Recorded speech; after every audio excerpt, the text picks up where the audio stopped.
Hello, this is Ben Television News Roundup, a compilation of major stories in the week ending. I'm Tunde Alabi. Thank you for being part of the program today.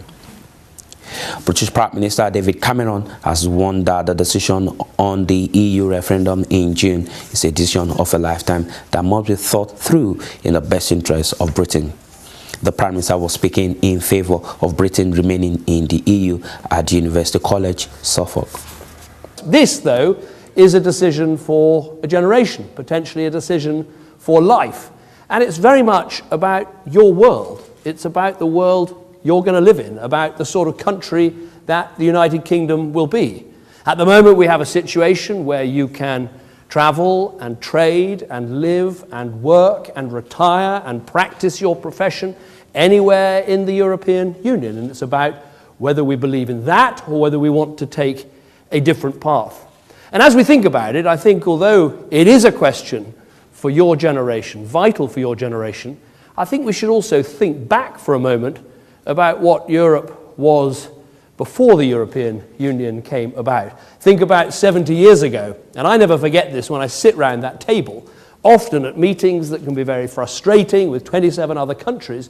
I never forget the fact that 70 years ago we were butchering each other on the continent of Europe in 2 world wars, and now we talk with each other, we try and resolve issues, we try and get things done for the good of our country, for the good of our continent. Now, I'll start this by saying that this organisation is not perfect. There is much that is not right about the European Union, and that's what my renegotiation was all about, was to try and deal with those things that were most frustrating for British people and for Britain about the European Union. And I think we made some very important progress in that renegotiation. People have always thought, I've always thought, that Europe was too much of a political union, too much of a centralizing force. And so what we've achieved is to say, yes, we are in the single market, yes, we're there for cooperation and trade, but we're not going to be part of an ever closer political union. We're out of that part of Europe, just as we're out of the single currency. I've also felt, and I think business feels, that there has been a danger that the European Union is too much of a single currency club. The euro is an important currency, but frankly, so is the pound, our currency. And the second thing we achieved in those negotiations was to make sure that not only can we keep the pound as our currency, but also British businesses, British financial institutions, the British economy cannot be discriminated against by the Eurozone. And that is really important, because if we're going to be strong in this organisation and stand up for our businesses and get a fair deal, we must make sure that the pound can exist alongside the euro in this organisation. Third thing a lot of businesses have said to me, particularly small businesses, about Europe, is that it's too bureaucratic. There's too many rules, too much bureaucracy. And so the third thing we achieved in that negotiation was to get, for the first time, targets for cutting bureaucracy, actually rolling back laws that Brussels puts in place rather than adding to them, and making sure that the European Union is properly focused on signing trade deals with the fastest growing parts of the world, with China, with India, with the markets of the future. The fourth thing I wanted to achieve was to address this problem of the scale of migration and movement of people into the United Kingdom, and also the sense that our benefit system is too open, too easy to access for people coming to the UK. And what we achieved in this negotiation is to say that in future, when people come to work in the UK, they will have to live here and work here for 4 years, paying into our system before they get the full amount of benefits out of our system. And I think that's fair. I think one of the values I believe in, and I think many people believe in, is the concept of no something for nothing. You should put in if you're going to get out. So I'm not saying we've solved all of Britain's problems with Europe, or indeed solved all Europe's problems, but I think this renegotiation, these 4 steps, are really important. And I think they then give us the chance to make the even bigger argument and ask the even bigger question, which everyone will have to answer on the 23rd of June, which is, do we stay in this reformed organisation or do we leave? Also, Shadow Secretary for Business, Innovation and Skills, Angela Eagle, has said Britain's membership of the European Union has enhanced the country's high-tech industry and created jobs. The Labour Member of Parliament for Wallasey said that Britain could not afford to leave the European Union. Being in Europe is vital for British jobs and the rights of British working people. Paid leave for new mums and dads, rights if you're on a temporary contract, equal pay, and the right not to be discriminated against in the workplace, no matter who you are.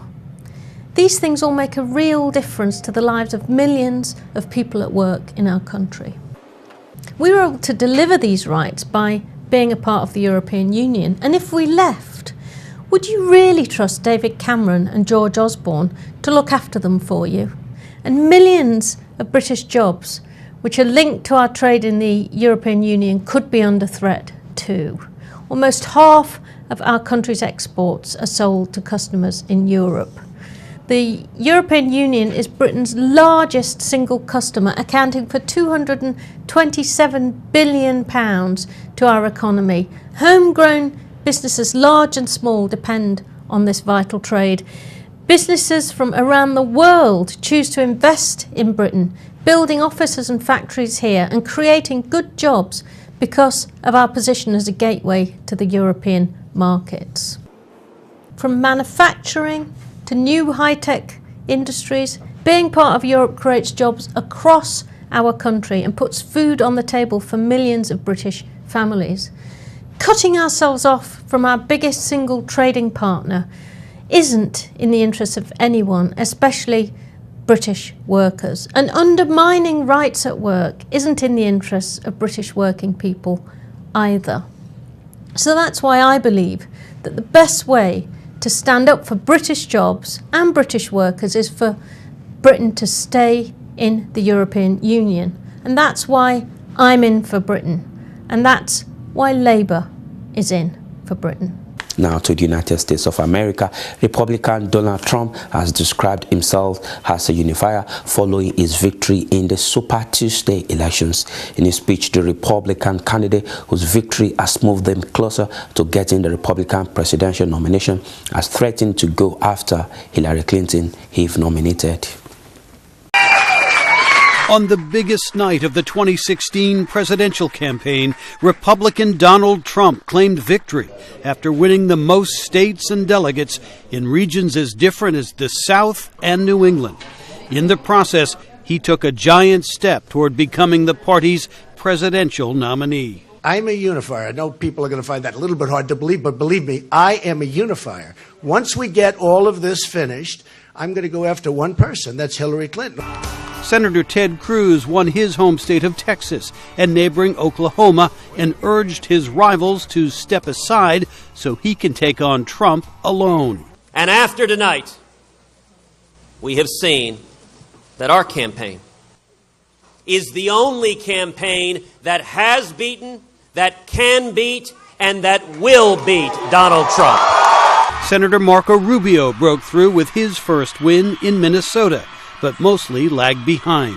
We are going to send the message that the party of Lincoln and Reagan and the presidency of the United States will never be held by a con artist. Despite Trump's success, Republican congressional leaders want Trump to more forcefully reject bigotry after supportive comments from a former Ku Klux Klan leader, House Speaker Paul Ryan. If a person wants to be the nominee of the Republican Party, there can be no evasion and no games. They must reject any group or cause that is built on bigotry. In the Democratic race, it was a big night for Hillary Clinton, with sweeping victories in several southern states, putting her in a commanding lead for the nomination. Clinton is already shifting some of her focus to the Republicans. The stakes in this election have never been higher, and the rhetoric we're hearing on the other side has never been lower. Trying to divide America between us and them is wrong, and we're not going to let it work. Rival Bernie Sanders won his home state of Vermont, along with Oklahoma, Colorado, and Minnesota. He vowed to press on. We are going to take our fight for economic justice, for social justice, for environmental sanity, for a world of peace to every one of those states. Still to come, major tests for both parties in some big states in the next 2 weeks. The continued momentum being generated by Donald Trump as he continues his winning streak towards becoming the Republican Party presidential candidate has become worrisome for many party leaders who see him as unelectable.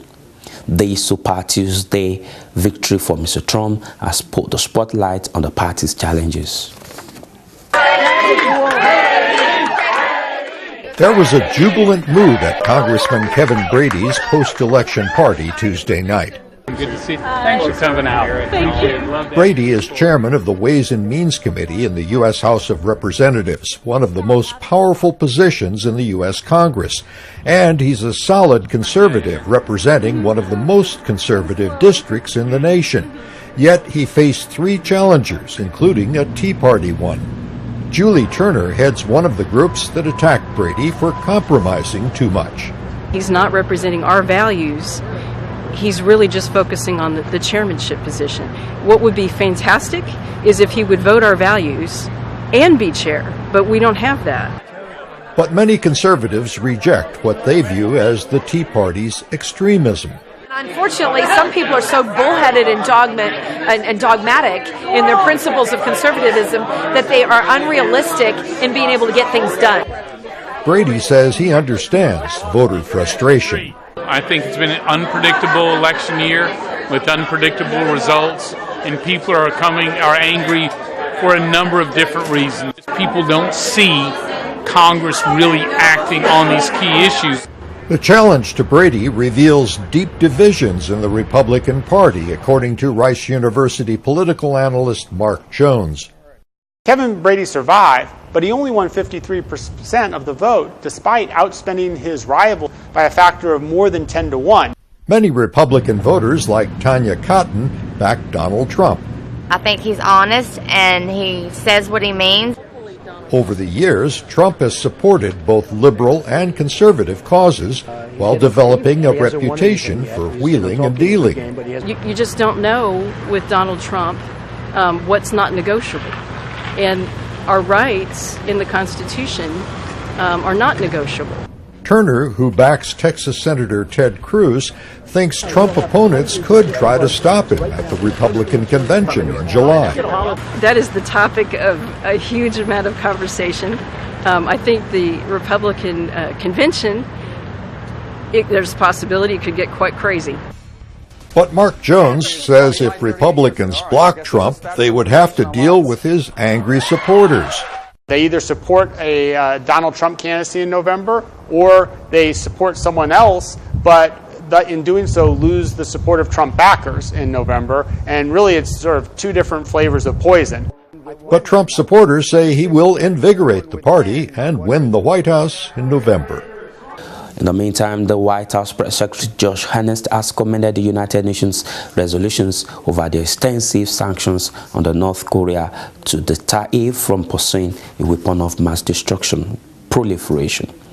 Josh was addressing journalists in the White House on efforts being made by the international community against North Korea as it advanced nuclear missile program. The international community has strongly condemned North Korea's weapons of mass destruction proliferation activity and its continued efforts to advance its nuclear and missile programs with unprecedented sanctions. UN Security Council Resolution 2270 contains the most extensive multilateral sanctions measures to date, including new sectoral sanctions on North Korean mineral exports and financial sanctions targeting North Korean banking activities in support of its WMD programs. The resolution also imposes unprecedented inspection requirements on North Korean cargo and closes loopholes in the implementation of sanctions. To be clear, today's actions are not aimed at increasing the suffering of the North Korean people. Rather, our collective goal is to increase the costs on Pyongyang's leadership as it stubbornly seeks to advance its prohibited nuclear and ballistic missile programs. We have consistently said that North Korea would face consequences for its actions, and we welcome this unanimous resolution as a firm, united, and appropriate response by the international community, including China and Russia, to North Korea's recent provocations that flagrantly violated multiple Security Council resolutions. We commend the work of the Security Council in sending a strong message to Pyongyang that there are significant consequences for flouting its international obligations. And today, the international community, speaking with one voice, has sent Pyongyang a simple message. North Korea must abandon these dangerous programs and choose a better path for its people. So with that, Kevin, let's go to your questions. Okay, Josh, staying on the same topic. Okay. Does the U.S. expect North Korea to seek to retaliate for the sanctions approved today? And could you talk about any precautions that are being taken in anticipation of such actions? And can you talk a bit about who will be conducting the inspections of cargo going in and out of North Korea? For the way that these sanctions are implemented, I think I'd actually refer you back to the UN. Obviously it's the international community that would impose these sanctions and redouble our efforts to make sure that the cargo inspections are carried out. So they may be able to provide some additional detail about how exactly this is implemented.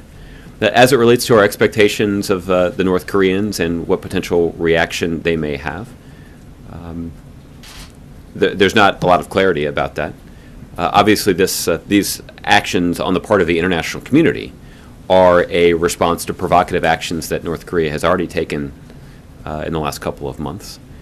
And we obviously have already taken a number of steps to ensure that our allies in the region and the American people here at home are protected from North Korea's potential capabilities. So we've talked at some length about how over the last several years the Obama administration and President Obama has directed an increase in assets in the Asia Pacific to include anti-ballistic missile technology and systems that could protect the United States from any sort of North Korean missiles. There are a number of steps that we have taken to enhance the capabilities of our allies in Japan and our allies in South Korea to protect themselves as well. And we'll certainly be mindful of any additional steps that may be needed to ensure greater protection for the United States or our allies. Now to Africa, following a successful prosecution of oil spillage against giant Shell in a London court, 2 Delta State communities in Nigeria have secured a British court ruling granting them the right to pursue compensation claims against Shell in Britain for oil spillage in their communities. Shell had always wanted the case to be held in Nigerian courts. The Ogale people claim oil spills from Shell pipelines since 1989 have ruined their coastal fisheries and water supply. The nearby Bile community are also suing Shell for allegedly failing to protect the pipelines from damage caused by people trying to steal the oil, so-called bunkering. Martin Day, lawyer for the Ogale and Bile claimants, says it is Shell's responsibility to prevent the thefts. In any other part of the world, there would be a heck of a lot more done by an oil company to try and prevent it happening, and when it does happen, to make sure firstly you know as soon as it's happened, so good early warning systems, and secondly that you immediately close down the pipeline to make sure that any leakage is very, very minimal. Shell declined an interview but issued a statement saying that the areas are heavily impacted by crude oil theft, pipeline sabotage and illegal refining, which remain the main sources of pollution. Shell also pointed out it has produced no oil or gas in Ogoniland, which includes the Ogale area, since 1993. Shell's pipelines pass through both Ogale and Bile, and it has been leaks from those pipes that have caused the damage. So the fact that Shell no longer actually extracting oil from the ground under those areas is really neither here nor there. In the end, it is their oil that has caused the damage. Last year, British courts ruled Shell had to pay $77 million in compensation to the Bodo community in the Delta, whose land had also been hit by oil spills. No question, but Shell don't want a repeat of that, so that's what they've been objecting to the case being heard in the UK. So we're very pleased that the judge has agreed to let us crack on with the case here. Shell says it has already agreed to an 18-month clean-up plan with local communities and the United Nations, and is expected to argue that the cases should be heard in Nigeria. A date for the next hearing in London is yet to be decided. And this is all we have for you on News Roundup for this week. Thank you for being part of the program. I'm Tunde Alabi. Enjoy the rest of your week. Bye. As part of our continued efforts to reach the African and other ethnic communities in the United Kingdom with greater impacts and create the platform to hear your silent and unheard views in this hugely growing community in the United Kingdom, our channel, Ben TV, presents to you another live current affairs television program. Our focus on the program is to review and discuss issues around the diaspora community in the UK. The program offers you that unrestricted voice on issues affecting you in the UK. Join us live every Monday at 10 a.m. to 12 noon.